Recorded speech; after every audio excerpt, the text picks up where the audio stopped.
Wow. All right, it's a high bar. Isaac Harrison, come on up.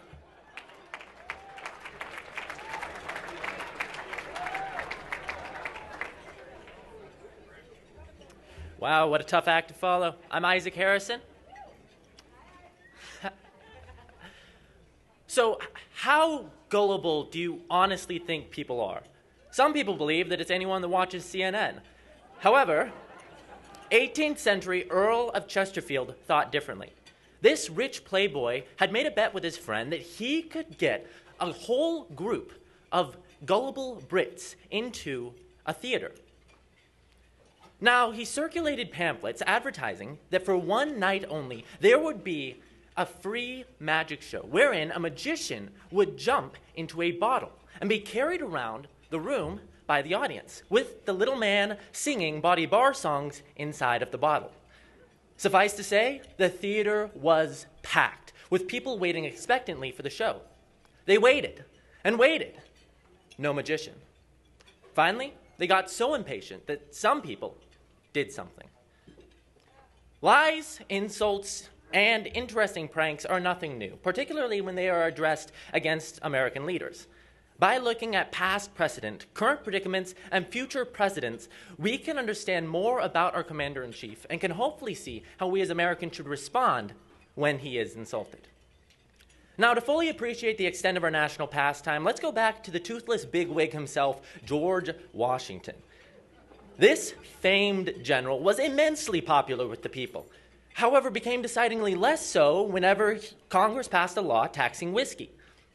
Now, as every true American knows, even those that are recently escaped from California, country boys love their booze. So it was no surprise whenever they started shouting, screaming, and waving the modern equivalent of, "Let's get brandy," or "Go Brandon."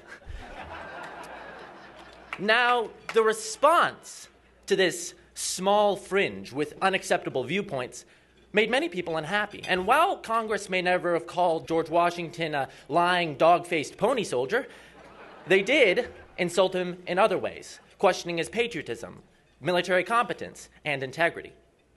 George Washington, one of the most beloved presidents of the United States, was insulted by the press, and the trend continues. Now, to be fair, some of these insults have been pretty funny, particularly whenever they backfire.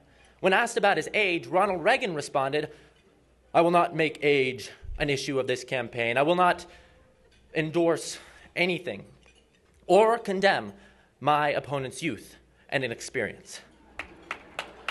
Classic Reagan. Now, Reagan was 73 whenever he said this, which is perfectly fine, especially since if you told Reagan a joke, he might still remember it in 10 minutes. But then you've got 79, which means that all men and women are, the thing. Come on, man.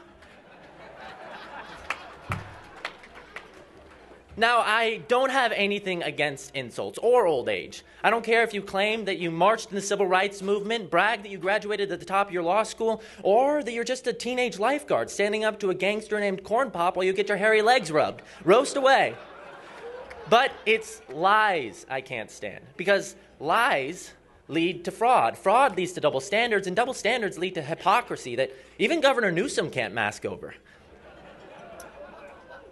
When modern Americans see these abridgments, whenever they see insightful comments on social media, how are we to respond? When you're sitting in a theater waiting for a magic show, it's easy to grow resentful, angry, and destructive when it all turns out to be a lie. And that's exactly what happened. All those gullible Brits who had been promised a magic show decided to get some bottles of their own and proceeded to break everything they could get their hands on. Stairs, chairs, and even the stage curtain were all ripped down and burned in the streets. Sounds like an Antifa recruitment parade. Whenever we are confronted with these problems, it is easy to become like these theater-going thrill seekers.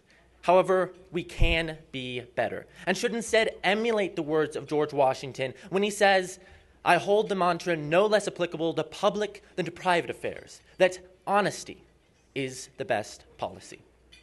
Lies have the ability to prove a point, yes, but they also can divide us. If we are to stand as one, we must not only be informed enough to see when we are being misinformed, but also be willing to look beyond these insults at the real problem. If we can do this, then we have hope. Because, honestly, how gullible can our nation continue to be? Thank you.